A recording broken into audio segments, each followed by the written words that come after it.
بسم اللہ الرحمن الرحیم۔ سحری کھاتے ہی سو جانا کیسا ہے؟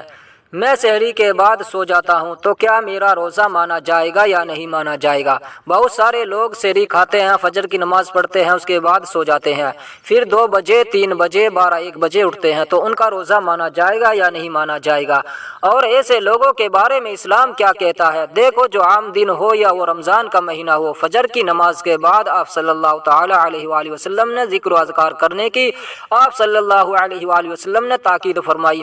آقا علیہ الصلوۃ والسلام نے ارشاد فرمایا کہ فجر کی نماز کے بعد اگر کوئی انسان اپنی جگہ پر بیٹھا رہے اور اشراق کی نماز تک بیٹھا رہے، اشراق یعنی 15-20 منٹ جو یہ مکروہ وقت ہے، وہ مکروہ وقت تک بیٹھا ذکر و اذکار کرتا رہے، اور جب مکروہ وقت ختم ہو جائے، سورج نکل آئے، اس کے 20 منٹ کے بعد انسان اشراق کی نماز پڑھ لے تو اللہ تبارک و تعالی اس کو 100 مقبول حج کا ثواب عطا فرماتا ہے۔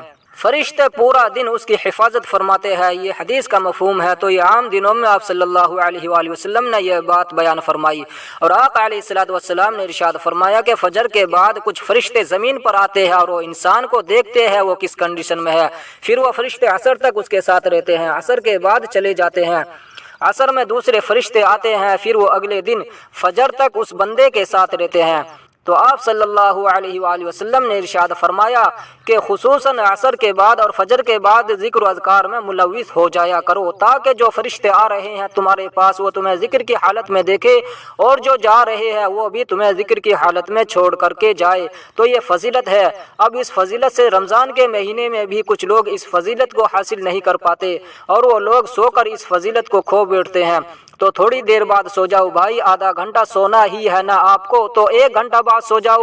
آپ اشراق تک کم سے کم ذکر و اذکار کرے، قرآن مقدس کی تلاوت کرے، اور بعض لوگ تو پھر ان کو خواب نظر آتے ہیں الٹے سیدھے گندے ڈراونے۔ اچھا، گندے خواب تو شیطان کی طرف سے آتے ہیں، اور شیطان تو قید ہوتا ہے۔ تو آپ صلی اللہ تعالی علیہ وآلہ وسلم کا جو ارشاد ہے، اس میں آپ یہ سمجھے، آپ صلی اللہ علیہ وسلم نے ارشاد فرمایا سرکش شیاطین کو قید کر دیا جاتا ہے۔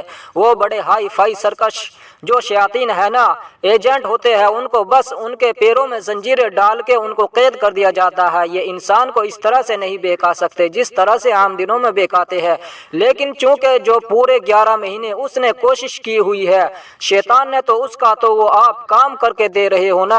1 مہینہ آپ کو میں ایک مثال دیتا ہوں، آپ سائیکل چلائے اور سائیکل چلاتے چلاتے 100 پیڈل مارے گٹاگٹ بہت اسپیڈ میں، اس کے بعد آپ پیڈل روک دے تو یار 1 کلومیٹر تو ایسے ہی آپ کی سائیکل لڑکتی چلی جائے گی۔ تو 11 مہینے وہ خوب جھپٹ کے مارتا ہے پیڈل، انسان کو ریڈی کرتا ہے، گناہوں پہ آمادہ کرتا ہے، تو 1 مہینہ وہ ایسا ہی لوگ اسی پیڈل کے چکر میں اسی طرح نکل جاتا ہے۔ لیکن پھر بھی آپ یہ دیکھیں، شیطان قید نہیں ہوتا تو کیسے اتنی مسجدوں میں نمازی آ رہے ہیں، کیسے لوگ بڑے بے غیرت لوگ جو ہے نا، جو شرابی ہے وہ بھی شراب لوگوں کے سامنے نہیں پیتے یار، وہ چھپ کر جا کے پیتے ہیں۔ تو یہ بہت بڑا رمضان اور غیر رمضان میں فرق ہو جاتا ہے۔ سب سے بڑی بات تو یہ ہوتی ہے اختلاف اور فرقہ واریت کو آگ لگ جاتی ہے۔